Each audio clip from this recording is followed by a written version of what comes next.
Estou super feliz de poder falar para vocês de um assunto que eu adoro, né? Eu hoje vou falar sobre o número 9. Eu acho o número 9 um número tão especial. Afinal de contas, eu tenho 9 no meu blend, eu sou uma impressão 9. E eu tenho muito orgulho disso, porque eu acho que é um número que você vai, na medida em que você amadurece, você vai entendendo cada vez melhor o 9, né? Mas se você ainda não está entendendo muito bem a força do 9, eu estou aqui hoje para isso, para te falar desse número que reúne nele todas as experiências dos outros números, não é? Toda a sabedoria dos outros números. Nesse mês 9, as energias vão ser muito fortes mesmo. Já deu para perceber, né, gente?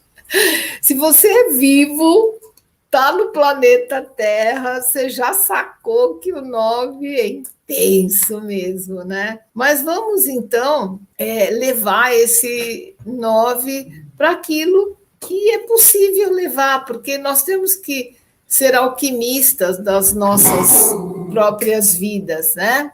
O 9 é aquele que passou pela experiência do 1, do 2, do 3, do 4, do 5, do 6, do 7, do 8 e dele próprio. Então, ele é um número muito sábio, ele é muito experiente, maduro.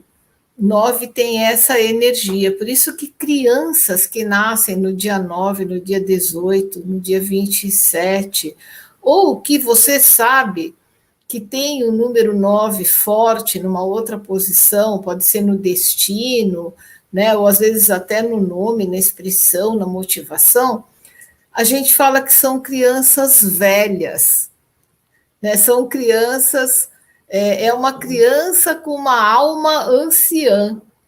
É aquela criança que solta umas coisas assim de vez em quando, que você até se assusta, que você fala, nossa, da onde veio isso, né? Por quê? Porque isso tem a ver com a experiência deles, não é? Quem vem com 9 forte assim, isso tem uma explicação na jornada daquela alma, isso é fato. Então, o número 9 ele encerra ciclos. Por quê? Porque quando você pega os números elementares, os números de 1 a 9, ele é o último. Ele faz, então, essa polaridade com o número 1. O 1 é o começo, o 9 é o final na escala dos números elementares. Então, ele fecha aquela experiência para começar tudo de novo. Então, o que, que acontece? Né? O número 9, ao mesmo tempo que ele fala do maduro, daquilo que está fechando um ciclo, ele dá origem ao novo ciclo, ao novo em geral. Então, é muito fácil até da gente memorizar isso se a gente considerar a gestação humana, que tem 9 meses. E após aqueles 9 meses, há um movimento de expulsão. O que, que vai acabar? A gestação. Para quê? Para que a criança tenha a sua vida própria. Então, cortou a ligação, né? O cordão umbilical com a mãe, essa criança vai respirar, vai viver por si só. Então, nasce ali um novo ser e termina a gravidez. Então, é tudo eliminado, todo um processo de mudança hormonal, tudo no corpo da mãe, porque um ciclo se fechou. O ciclo gestacional se fechou. Então, a gente tem que memorizar isso quando a gente pensa que tudo que fala em ciclos dentro da numerologia, eu não estou nem dizendo da numerologia cabalística, mas da ciência numerologia, os ciclos sempre serão novinais. Então, é um pouco difícil isso, eu sei, porque às vezes meus alunos vêm com umas novidades aí, eu estou no ano pessoal 11. E eu falo, não, você está no ano pessoal 2. Para a gente ser muito específico, a gente vai falar, por exemplo, olha, eu estou no ano 2 que vem de um 11. Aí a numeróloga vai falar assim, estou entendendo. Ou seja, uma sensibilidade maior, uma intuição mais forte nesse ano 2 que vem de um 11, né?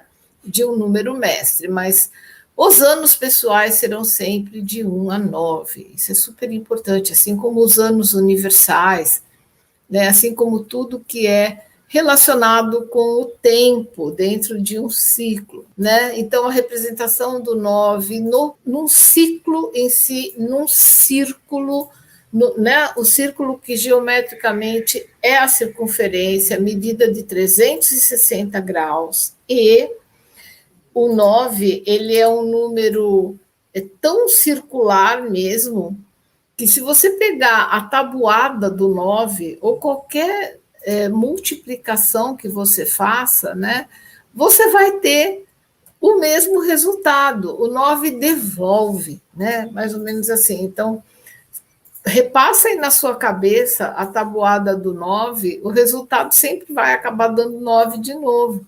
É muito interessante, né? Então, o 9 é aquela coisa que você partiu de um ponto, você passa o círculo todo e você volta.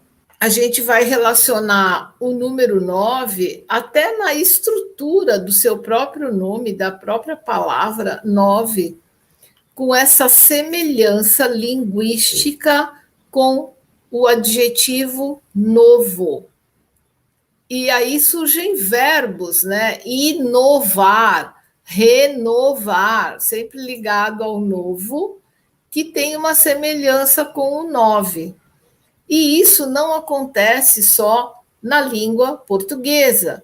Isso acontece no italiano, né? Que você tem o 9 e o novo muito próximos, também muito parecidos, no espanhol, igualmente, no francês, até no inglês, que não é assim bem idêntico, mas a gente tem nine e new. Então, há uma sugestão de semelhança.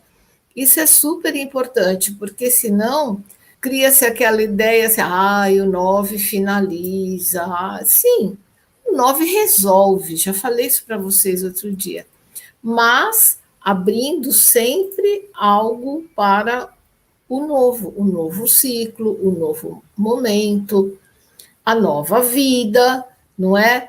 Hoje em dia não se faz mais isso, mas não sei, né? Eu não fico sabendo disso, mas minha mãe, por exemplo, rezava umas novenas. Então esperava-se que no 9º dia daquela reza, né, daquela oração que se fazia, surgisse o milagre, que aquele pedido da pessoa fosse atendido, né?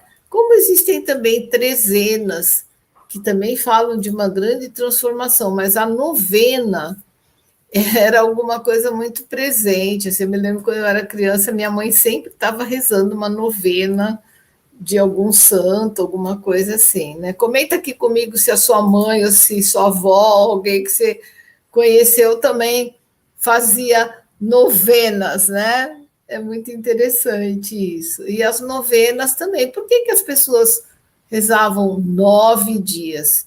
Para se fortalecer num ciclo, né, gente? Faz novena. A minha mãe, ela fazia novena até para outras pessoas. A minha mãe era uma pessoa muito caridosa. Adivinha? Ela nasceu no dia 18. Né? Então, ela era um número psíquico 9 muito forte, muito ativo, inclusive, né? Mas eu vou contar uma história para vocês que eu acho que eu nunca contei. Eu morei numa casa, os meus alunos mais antigos até conhecem essa história. É uma história digna de qualquer estudo de numerologia por conta do número da casa e para Feng Shui um prato cheio também. Aliás, eu morei em 2 casas que me compeliram a estudar Feng Shui. Eu sempre ficava com aquilo na cabeça e a primeira vez que eu peguei numa revista Bons Fluidos uma matéria que falava de Feng Shui, eu fiquei louca, encantada, falava assim, gente, era isso que acontecia nas casas que eu morei. Mas essa casa que eu morava com os meus pais é aquela casa que eu conto, né? Que minha família praticamente toda morreu naquela casa, né? E aí quando morreu minha avó, que foi a última pessoa que faleceu ali, eu precisei alugar a casa. Né? Todo mundo me ajudou a esvaziar a casa, todos eles eram acumuladores, foi bem complicado, mas consegui, depois de algumas semanas, esvaziar a casa, muita coisa foi doada, tal, e precisei alugar a casa. E assim foi um ciclo. Eu tive tanto problema alugando aquela casa que a última pessoa que foi minha inquilina naquela casa, ela estava o casal, né, estava dormindo uma noite, caiu uma chuvarada em São Paulo às 5 da manhã, assim, e eu acordei às 6 da manhã com uma ligação do rapaz que administrava a minha casa, de uma imobiliária, e eu já gelei, falei, nossa, o que esse Fábio está ligando para mim essa hora, né? Para me dizer que o teto da minha casa tinha vindo abaixo. Nem vou contar para vocês o que eu passei naquela época, porque a mulher já era muito chata, ainda acontece isso, ela perdeu o colchão, um monte de coisa, com a água da chuva. E eu fiquei muito desesperada, eu não sabia como resolver o problema, né? Tinha que arrumar aquilo sem grana, tal, tudo muito complicado. E aí a minha mãe, né, já era falecida e eu comecei a pensar o que a minha mãe faria, porque a minha mãe sempre tinha uma solução assim, né? Ela conhecia alguém, ela fazia alguma coisa e eu fiquei muito assim, com o pensamento muito focado na minha mãe. Aí eu tive um sonho que eu estava conversando com a minha mãe, eu tenho sonhos pré-monitórios, sonhos mediúnicos mesmo, né? E minha mãe falou assim, filha, você precisa fazer uma novena para Santa Edviges. E a minha mãe falava em tanto santo, eu nunca fui assim, hoje eu sou, mas era meio desligadona, né? E no sonho eu falava, santa o quê, mãe? Ela falou, Santa Edviges. Eu dei um caderninho, olha só, para Dona Ermelinda, no caso, era a minha ex-sogra. E você pede para ela esse caderninho que tem a novena de Santa Edviges, você faz, filha, que antes de terminar a novena você já vai ter resolvido isso. Eu acordei molhada de suor, eu falava assim, meu Deus, será, né? Aí não vi a hora de amanhecer o dia, adivinha, a hora que eu levantei e tal, eu já tratei de ligar para a Dona Ermelinda. Aí falei para ela, falei, vovó, né? Chamava ela de vovó. Eu tive um sonho com a minha mãe, ela estava sabendo de tudo, assim. Ela falou assim, Vanice, eu tenho esse caderninho, sua mãe me deu mesmo. Eu vou achar ele e vou levar para você. Olha só. E de fato eu fiz a novena assim com muita fé e pasmem, a solução apareceu durante esses 9 dias. E aí eu passei a honrar muito, né, agradecer muito Santa Edviges. Eu que pouco conhecia sobre Santa Edviges, me tornei uma devota, né, porque eu fiquei muito grata ao que eu consegui naquela semana. Apareceu lá um rapaz que era conhecido do cara da imobiliária e ele topou fazer o serviço para me reconstituir todo o telhado lá tal, para pagá-lo assim a perder de vista, né? Eu ia pagá-lo com o próprio aluguel da casa que a mulher não queria pagar mais, mas concordou e acabou dando tudo certo. Claro que foram, se eu não me engano, 15 meses muito difíceis, né, para pagar tudo aquilo e tal, mas resolvi. Então, assim, às vezes a gente acha estranho essas coisas antigas, né? Mas eu gosto de contar para vocês que são coisas assim reais que aconteceram mesmo. Então fiquem ligados aí, Santa Edviges, de fato, é muito poderosa quando a gente tem que pagar alguma coisa, resolver alguma coisa que envolve dinheiro, sei lá, dívida, alguma coisa assim, né? E ela, na verdade, ela era uma mulher que não tinha estudo de advocacia, vamos dizer assim, mas ela estudava as leis e ela, isso na vida real dela, né? Ela defendia as pessoas que precisavam negociar alguma coisa e eram pessoas muito simples, que não conseguiam nem fazer essa negociação.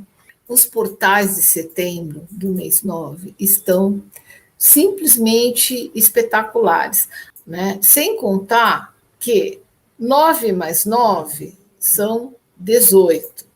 Com 5 do ano 2021, nós vamos ter 23. 2 mais 3 são 5. 5, um dia de mudanças, não é? Então, assim, você está precisando dinamizar as coisas para acontecer algo que você está esperando. Ai, você tem que fazer mandala no mês 9. Certeza. O que acontece é o seguinte: nós temos 3 portais que estão ligadinhos, como se fosse uma ponte dupla, sabe? Uma letra W, olha que bonito. Um cordão com 2 pontos de ligação. Nós temos o 9 do 9, o 18 do 9, o 27 do 9. 3 portais espetaculares, tá? 18, lua crescente, ok? 27, lua cheia, a primeira lua cheia da primavera de 2021. Ou seja, você vai estar, agora, são 18 dias, do 9 ao 27, 18 dias muito importantes. 18 dias do quê? De limpeza, de desapego, de destralhamento, de jogar fora no lixo, lixo entre aspas, né? Quando eu falo lixo, vocês já sabem que tudo tem um destino, né? São 18 dias que a gente vai ter um trabalho para a gente chegar na primavera, né? A primavera que começa no dia 22 agora do mês 9, e a gente vai estar, assim, nesse processo que quando chegar no último portal, a gente preparou tudo para receber o novo, né? A Terra entra aqui no hemisfério sul num novo ciclo de estações, começando com a primavera, porque a primavera é a renovação. 9 é doação, 9 é generosidade, 9 é alimentar o círculo, não é?